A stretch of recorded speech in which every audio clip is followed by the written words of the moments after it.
సమావేశానికి ఎంపీ వల్లభనేని బాలశౌరి అధ్యక్షత వహించారు.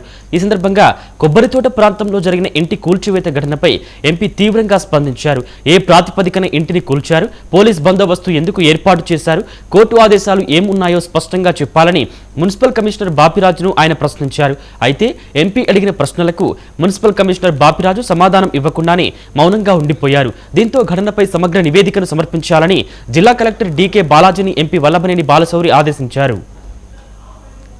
ఇల్లు కోల్చటం అనేది ఎవరికైనా సరే అది ఇద్దరు వ్యక్తులు, ప్రైవేటు వ్యక్తుల మధ్య ఉన్నటువంటి గొడవ. సరే, అది ఎవరిది కరెక్టా, ఎవరిది ఒప్పు, ఎవరిది తప్పు, ఎవరికి రైటు ఉందనేది కోర్టుల ద్వారా తేలుతాయి. మధ్యలో ప్రభుత్వ అధికారులు వెళ్ళిపోయి అన్యాయంగా 40-50 లక్షల రూపాయల ప్రాపర్టీని కోల్చటం అనేది అది నైతికంగా ఫస్ట్. సో దాని మీదనే నేను పదే మాట్లాడాను. ఇప్పుడు వాళ్ళకి జరిగినటువంటి నష్టాన్ని ఎవరు పూరుస్తారు? ఈ రోజు కింద కోర్టు ఒక రకంగా తీర్పు, తర్వాత పై కోర్టు ఇంకొక రకంగా తీర్పు ఇస్తుంది, ఆ తర్వాత ఇంకో కోర్టు ఇంకొక రకంగా తీర్పు ఇస్తుంది.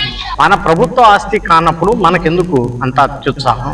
అనవసరం కదా. సో వాళ్ళు తేల్చుకుంటారు, దాన్ని మనం అనవసరంగా ఇంటర్ఫియర్ కావాలి.